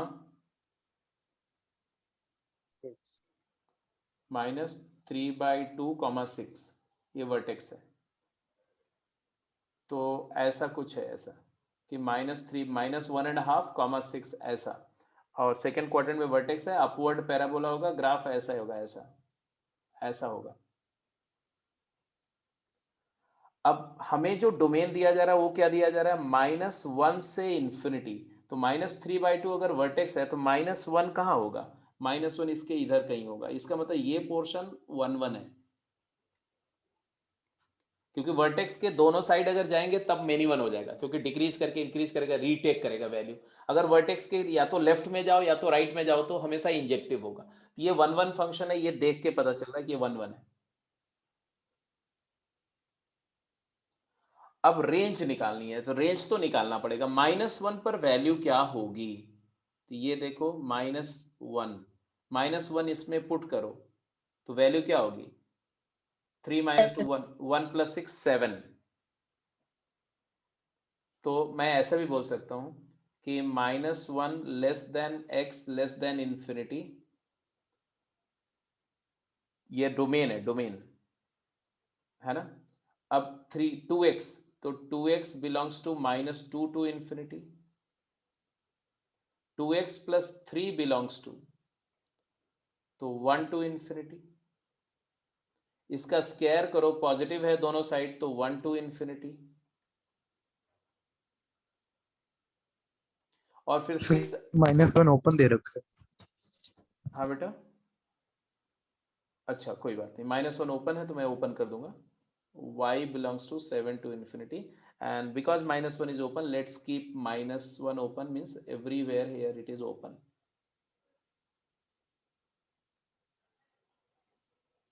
तो यहां से हमें रेंज आ गया, range of function comes out to be 7 open to infinity। इसका मतलब है कि अगर हमारा फंक्शन f,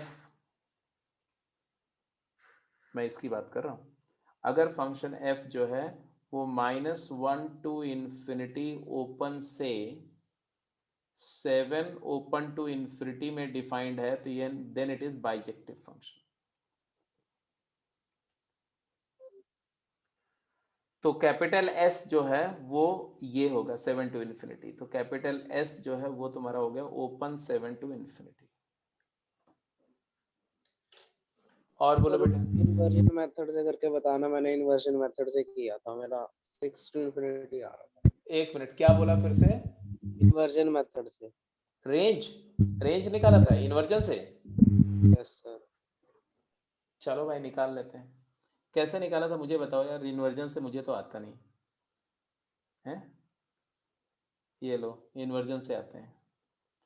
वैसे धर्म बदलने से भगवान तो बदलते नहीं, इसलिए आंसर तो वही आएगा।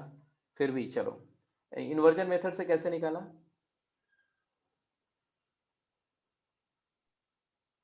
सर y इसी को 2x प्लस 3 का होल स्क्वायर प्लस 6 जो था, 3x प्लस 2 का होल स्क्वायर प्लस 6 था।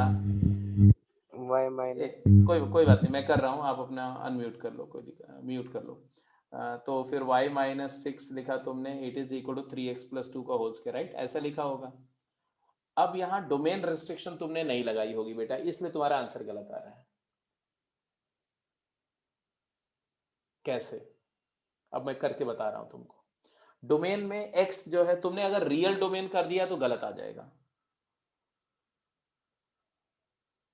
तो तुम्हें क्या करना पड़ेगा, तुम्हें बोलना पड़ेगा कि जरा 3x प्लस x क्या है, तो x माइनस 1 से इन्फिनिटी है। x अगर माइनस 1 से इन्फिनिटी है तो 3x प्लस 2, 3x प्लस 2 था, 2x प्लस 3 था यार। 2x प्लस 3 था सर। अरे I am sorry, 2x plus 3 करो यार।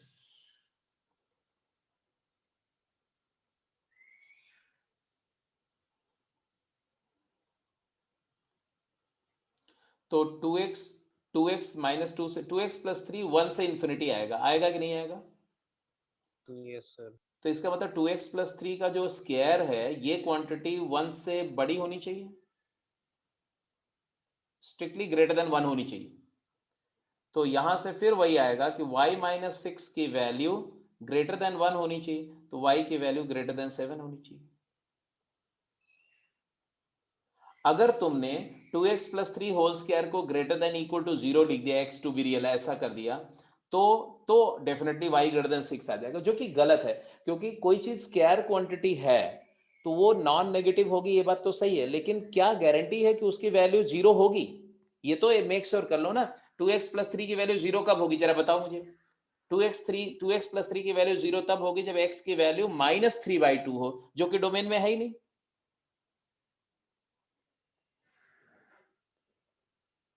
Are you getting my point? Yes sir. तो गलती समझ में आ गई? Yes sir. ठीक है, और बोलो, और किसी पार्ट में कोई डाउट बेटा?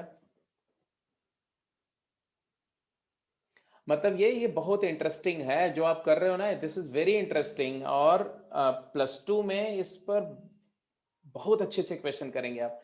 तो प्लस 1 में इतना आप कर ले रहे हो तो it is fantastic, I tell you. I am just more than happy by your interest, your performance, the way you are moving. ठीक है, इसलिए जस्ट कीप इट अप। और बताओ, और कोई डाउट हो तो फटाफट बोलो जल्दी से।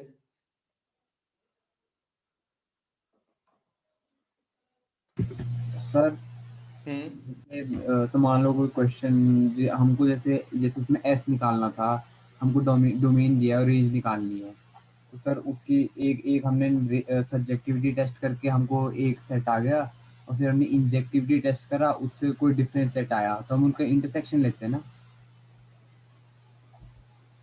एक बार फिर से मुझे बताओ, क्या बोला तुमने कि पहले आपने सब्जेक्टिविटी टेस्ट किया तो नहीं नहीं नहीं नहीं, यहाँ पर थोड़ा सा तुम गड़बड़ कर रहे हो।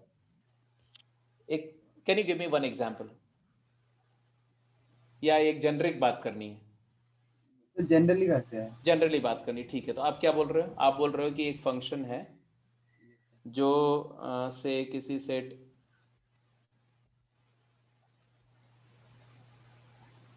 कोई फंक्शन है जो किसी सेट ए से बी पर डिफाइंड है ना? अब आपने बोला कि इसका हमने इंजेक्टिविटी टेस्ट किया, राइट? Yes sir. तो इंजेक्टिविटी टेस्ट में आया कि इसका डोमेन ये नहीं होना चाहिए, यही बोल रहे हैं ना? Yes sir. तो इंजेक्टिविटी टेस्ट करके आया कि डोमेन ऑफ इंजेक्टिविटी या प्रिंसिपल डोमेन जिसको बोलते हैं, domain of injectivity, that is principal domain is equal to A1 which is subset of A। तो हमने बोला कि अब हमारा फंक्शन इंजेक्टिव तभी होगा जब वो A1 सेट से B सेट पर डिफाइंड होगा, देन इट इज इंजेक्टिव। अब क्या बोला तुमने, अब क्या किया? सब्जेक्टिव टेस्ट भी कर लिया। तो बेटा सब्जेक्टिव टेस्ट करते समय हम रेंज निकालते हैं, और रेंज निकालने के लिए हम डोमेन का इस्तेमाल करते हैं, और डोमेन अब डोमेन जो यूज होगा वो A1 डोमेन यूज होगा, इसलिए पहले इंजेक्टिव टेस्ट करते हैं। अब नाउ यूज प्रिंसिपल डोमेन, क्योंकि इस डोमेन में ही फंक्शन 1 1 है। इस डोमेन के बाहर गए तो मेनी 1 है, इस डोमेन में 1 1 है। तो अब ये डोमेन हमने लिया, प्रिंसिपल डोमेन A1 लिया, एंड फॉर दिस डोमेन, इसी डोमेन को यूज करते हुए फाइंड रेंज ऑफ fx। अब जो रेंज आई उसी को b से कंपेयर करेंगे, एंड कंपेयर विद b। ये जो रेंज आ रही है वो y का सेट है बेटा, y की वैल्यूज हैं, आउटपुट है, और डोमेन इनपुट है, तो उनका इनपुट और आउटपुट का इंटरसेक्शन लेने का तो कोई सेंस नहीं ना। कंपेयर विद b, अगर रेंज ऑफ f, ये वाले डोमेन का इस्तेमाल करके जो रेंज आई, अगर वो रेंज b के इक्वल आ गई सो ऑन टू हो गए। इफ नॉट, अगर b के इक्वल नहीं आई तो तब हम फंक्शन को प्रिंसिपल डोमेन A1 से रेंज में ही डिफाइन कर देंगे, और ये बोल देंगे कि ये now it is bijective. Any doubt please let me know. मैं पूछ रहा था कि अगर ए दे रखा है और फंक्शन भी दे रखा है, हमको क्वेश्चन है कि हमको बी निकालना है, और बी में सर हमको जो रेंज है मतलब वो 1 1 नहीं आ रही है, जैसे नहीं, और ऑन टू भी नहीं है वो। नहीं नहीं, मेरी बात सुनो, अगर आप बोल रहे हो ए दे रखा है और उसमें 1 1 नहीं है, तो 1 1 नहीं है तो पहले ए को ही चेंज करना पड़ेगा बेटा ना, तब बी निकाल ही नहीं सकते आप। मेरी बात समझ रहे हो? अगर उन्होंने ए दिया और ए में 1 1 नहीं है, इंजेक्टिव नहीं है, और वो बोल रहे हैं कि find b so that it is bijective, यही बोलेंगे ना। अगर वो बोल रहे हैं find b so that the function is surjective, तब तो कोई दिक्कत नहीं। मेरी बात सुनो, अगर वो बोल रहे हैं कि find the set b so that the function become surjective, तब आप इसी ए डोमेन पर रेंज निकाल लो, और जो रेंज आएगी वही बी की वैल्यू होनी चाहिए। लेकिन अगर वो बोल रहे हैं find the set b for which the function become bijective, तो बाइजेक्टिविटी के लिए सर्जेक्टिविटी के साथ साथ इंजेक्टिविटी होनी चाहिए, और इंजेक्टिविटी अगर ए सेट पे नहीं है तो वो बाइजेक्टिव हो ही नहीं सकता। आप बोलोगे it will never be bijective. लेकिन अगर वो बोल रहे हैं कि फाइंड ए एंड बी, या बोलो find b so that it is bijective, तो पहले आपको डोमेन ही चेंज करना पड़ेगा। आप ए डोमेन को लेके नहीं कर सकते। जैसे चलो मैं एक क्वेश्चन ही दे देता हूं, एक क्वेश्चन दे देता हूं, वो ज्यादा क्लियर होगा। मान लो मैंने ऐसा दिया क्वेश्चन, अब जो तुम बोल रहे हो उसी पर मैं क्वेश्चन दे रहा हूं। मान लो एक फंक्शन दिया जो डिफाइंड है 0 to infinity to b such that fx equal to x square minus 2x plus 3। ठीक है, अब बोला गया find b so that f is bijective. एक क्वेश्चन ये है, और दूसरा क्वेश्चन है find b so that f is surjective. दोनों क्वेश्चन अलग अलग हैं। जब मेरे को सेकेंड क्वेश्चन का आंसर देना है तब तो मैं स्ट्रेट अवे 0 टू इन्फिनिटी पे इसकी रेंज निकालूंगा, तो मैं इस फंक्शन को लिखूंगा f x is equal to x minus 1 का होल स्क्वायर प्लस 2। फिर मैं बोलूंगा x की वैल्यू 0 से इन्फिनिटी है, तो x माइनस 1 से इन्फिनिटी होगा, तो x माइनस 1 का होल स्क्वायर जो होगा वो 0 से इन्फिनिटी आएगा, और इसमें जब मैं 2 ऐड करूंगा तो 2 से इन्फिनिटी आएगा। तो मैं बोलूंगा कि range y belongs to 2 to infinity. अगर ये डोमेन है तो y 2 से इन्फिनिटी आ रहा है।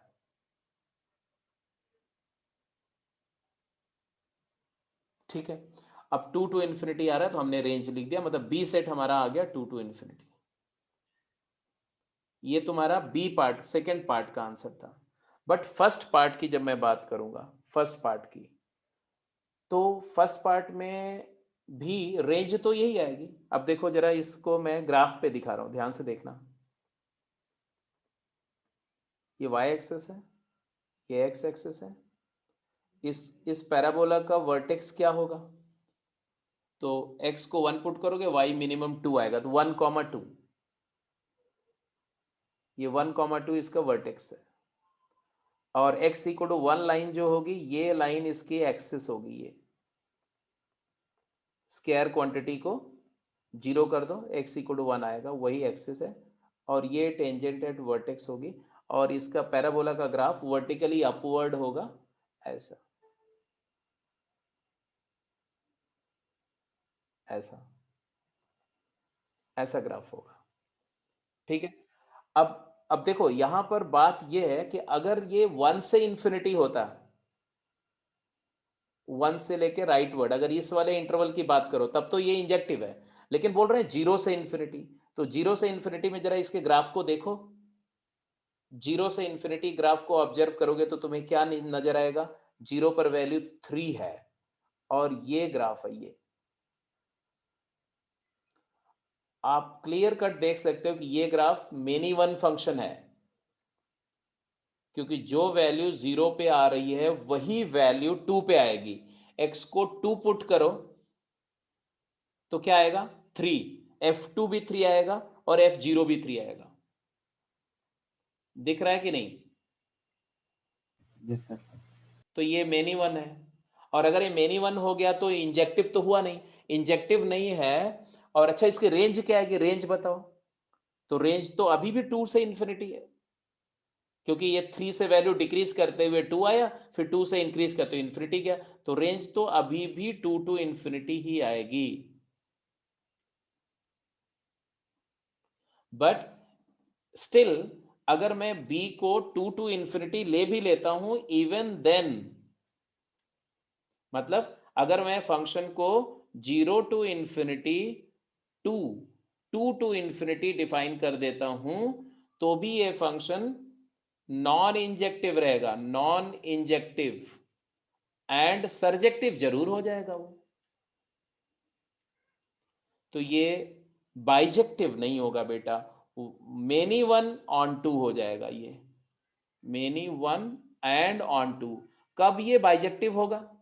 तो ये बाइजेक्टिव बनाने के लिए आपको ये डोमेन में से ये जो गंदगी है ये साफ करनी पड़ेगी। जो कुछ पार्ट में डिक्रीज करके फिर इंक्रीज कर रहा है, तो वैल्यू रीटेक कर रहा है ना, 2 बार ऐसे dip down then going up, तो जो वैल्यू ऑलरेडी डिक्रीज करते हुए लिया था वही वापस इंक्रीज करते हुए लेते हुए जा रहा है, तो वो रिपीटिशन ऑफ वैल्यू नहीं होनी चाहिए, मेनी वन नहीं होना चाहिए। तो उसके लिए हमें फंक्शन को क्या बनाना पड़ेगा? डोमेन को मॉडिफाई करना पड़ेगा, और इस फंक्शन को ऐसे लिखना पड़ेगा, 1 क्लोज्ड से इंफिनिटी टू क्लोज्ड से इंफिनिटी। अब ये क्या, इसी को बोलते हैं बेटा प्रिंसिपल डोमेन, क्योंकि ओरिजिनली जो डोमेन दिया हुआ था इसमें तो फंक्शन हमारा इंजेक्टिव 1 1 नहीं था, मेनी वन था। तो हमने पहले उस प्रिंसिपल डोमेन में से वो पार्ट कंसीडर किया जिसमें फंक्शन 1 1 है। अब ये 1 टू इंफिनिटी भी हो सकता है और इसका कोई सबसेट भी हो सकता है, लेकिन अगर इसका सबसेट लोगे तब रेंज भी चेंज हो जाएगी। तब रेंज भी चेंज करना पड़ेगा, मतलब कोडोमेन भी चेंज करना पड़ेगा। लेकिन अगर इसका सबसेट के बजाय पूरा 1 to infinity ले रहे हो तो कोडोमेन मेरा वही रहेगा, बाइजेक्टिविटी रहेगी। तो प्रिंसिपल डोमेन से 2 to infinity पर now it is bijective. I hope now it is clear.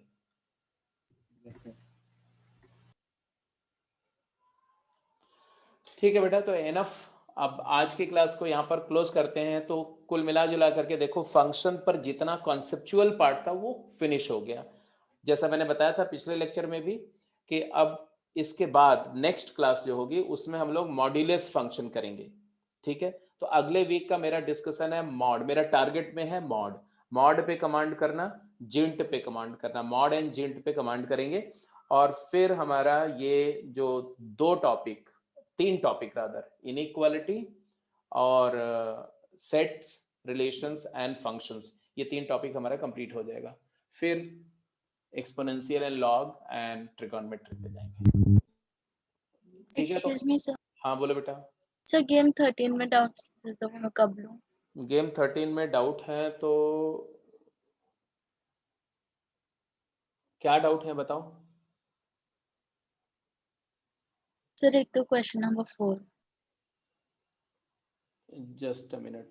जिसका डाउट है बेटा वो स्टे करेगा, जिसका नहीं है वो लोग जो है वो जा भी सकता है, बट स्टे करो चलेगा, कोई दिक्कत नहीं है। ये बुकलेट में जो है गेम की बात कर रहे हो, +1 game, and you are talking of game 13 ना? हाँ बोलो, कौन सा क्वेश्चन बोल रहे हो? 4th, तो 4th में कोई मिसप्रिंट है क्या? f1 = 6 के आगे कुछ लिखा है जो समझ में नहीं आ रहा, मतलब उसका मीनिंगलेस सा लग बेटा एक सेकेंड, मैं भी इसको देख के ही बताऊंगा। अच्छा, क्वेश्चन नंबर 4 की बात कर रहे हो अपना, ये लो, दिस इज 4th क्वेश्चन। हाँ क्या हुआ बोलो। Find the function of the form fx is equal to ax square plus bx plus c if it is known that f0 is 5, f minus 1 is 10, f1 is equal to 6. Okay, I got it. I got it. The misprint is clear and it is that ये हमारा useless है, इसको हटा दो। ठीक है, अब जरा देखो क्या है, fx क्वाड्रेटिक है। अच्छा हाँ सही है, वो आंसर होगा, ये भी बात बिल्कुल सही है। f0, हाँ तो fx अगर तुम्हारा ax² plus bx plus c है तो f0, x को 0 पुट करोगे तो c आएगा, और c की वैल्यू इन्होंने दी हुई है 5। फिर f ऑफ -1 पुट करोगे तो आएगा a minus b plus c, जो कि दिया हुआ है 10, बट c की वैल्यू 5 है तो यहाँ से आ जाएगा a minus b is equal to 5, क्योंकि c की वैल्यू यहाँ 5 डाल दो। एक इक्वेशन ये आ गया a माइनस b 5। फिर उन्होंने f1 हो जाएगा a plus b plus c, और ये वैल्यू दी हुई है इन्होंने 6, तो a प्लस b, c को 5 डाल दो तो आ गया 1। तो ये 2 इक्वेशन आ गए। अब ये फर्स्ट इक्वेशन और ये सेकंड इक्वेशन दोनों को सॉल्व कर लो, तो 2a की वैल्यू 6 आ गई, तो a की वैल्यू 3 आ गई, और a की वैल्यू 3 इसमें डाल दो तो b की वैल्यू -2 आ गई। तो a3 b -2 सारी वैल्यूज निकल गई, सारी वैल्यू निकल गई, तो अब आंसर बता दो। तो fx फंक्शन तुम्हारा क्या आया, तो a की वैल्यू 3 है तो 3x², b की वैल्यू -2 -2x, c की वैल्यू 5 है 5। तो ये एक्चुअली आंसर था। ठीक है, ओके और बोलो। और सर क्वेश्चन नंबर 9th और 9th question,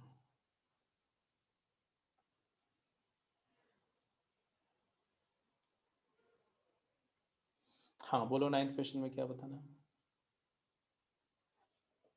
sir when x approaches to -infinity और infinity है तब क्या करना है? ये बताया था मैंने बेटा, जब वेविगर मेथड बताया था उसके पहले बताया था, फिर भी बता रहा हूँ। देखो कोई भी एक बता दो, मान लो हाँ जी सर। इसकी बात कर लो, इसका, या फर्स्ट कोई भी एक ले लो। तो अगर मैं fx बोलूं तो किसी भी फंक्शन का इन्फिनिटी इनपुट देने पर आउटपुट क्या होता है, इसके लिए उसको 1/x का फंक्शन बनाते हैं।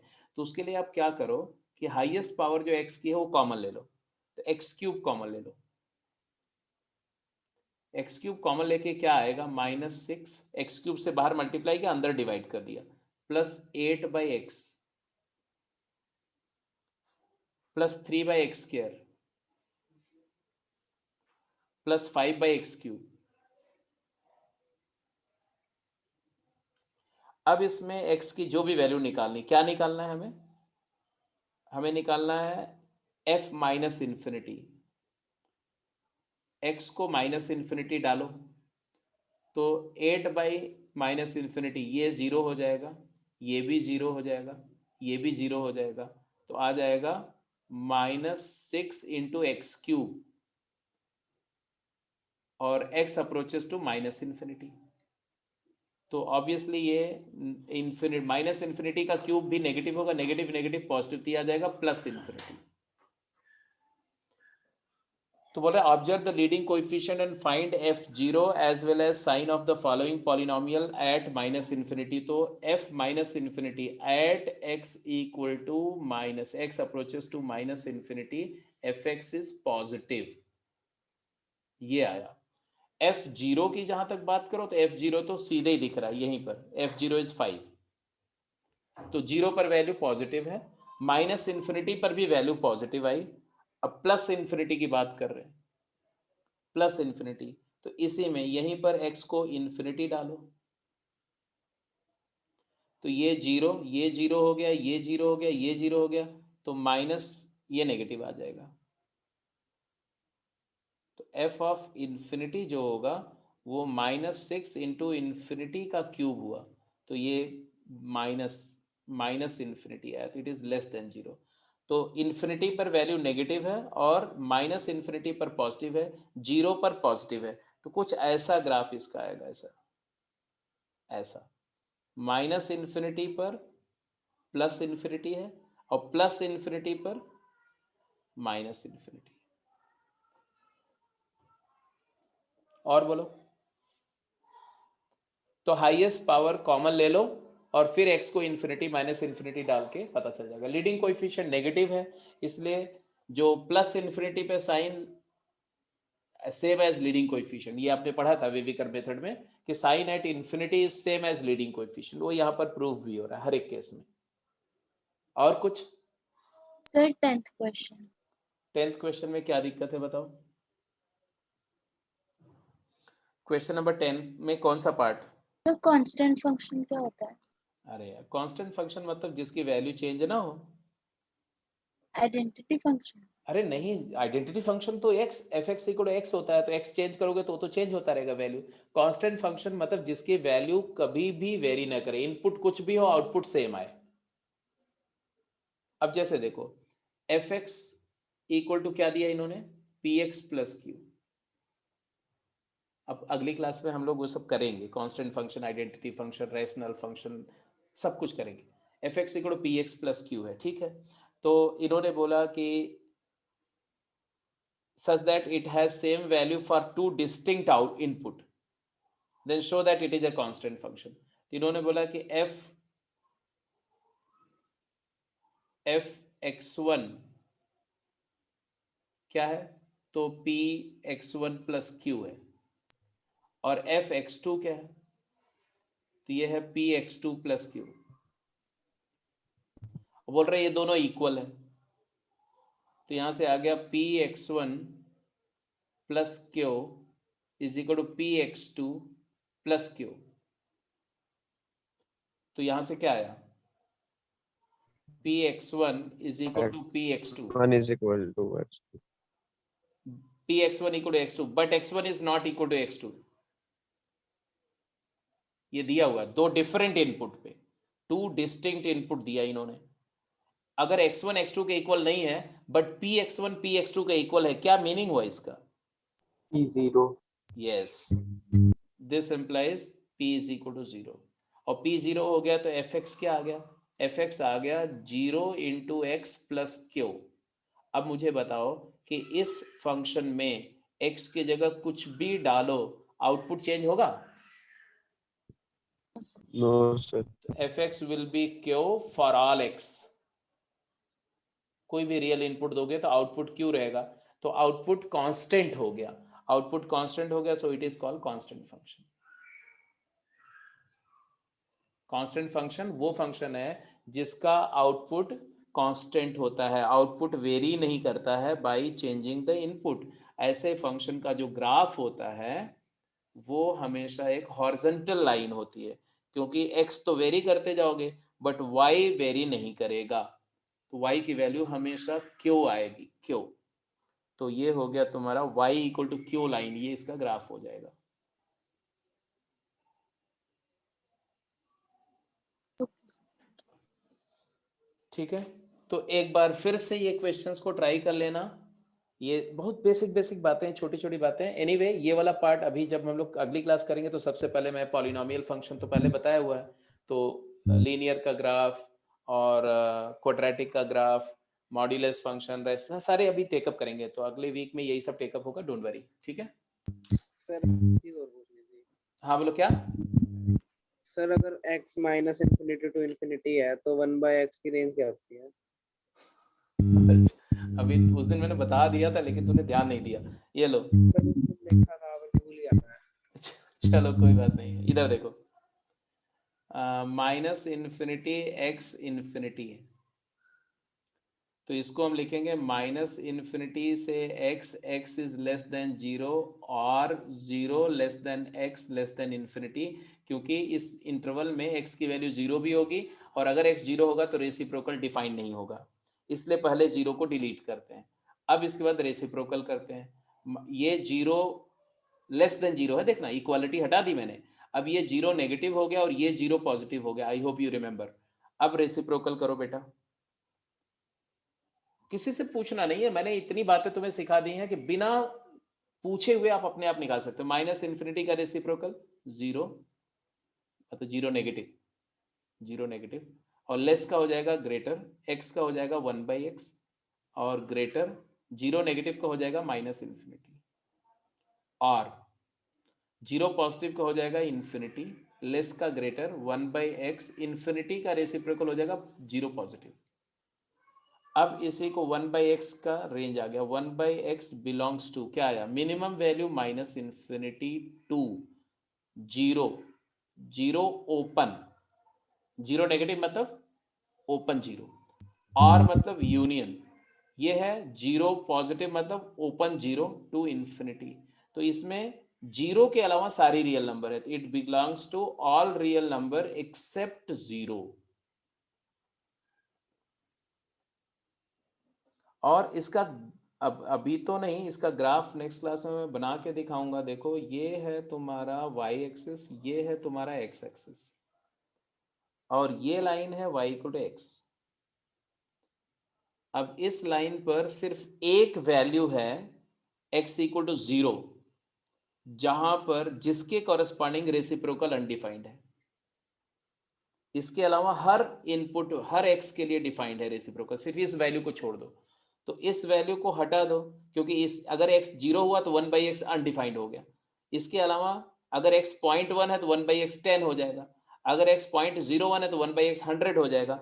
मतलब जितना x छोटा होगा 1/x उतना बड़ा होगा, तो 1/x का ग्राफ ऐसा आएगा, ऐसे ऐसे। जैसे जैसे x बड़ा होगा 1/x छोटा होगा, 1 पर x अगर 1 है तो 1/x भी 1 होगा, और फिर ये ऐसे हो जाएगा, ऐसे।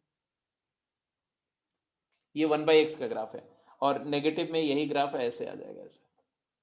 ये ग्राफ y को जो ब्लू जो हम ग्रीन कलर से ड्रॉ कर रहे हैं ये 1/x है, और जो येलो कलर से ड्रॉ कर रहे हैं ये y को x है।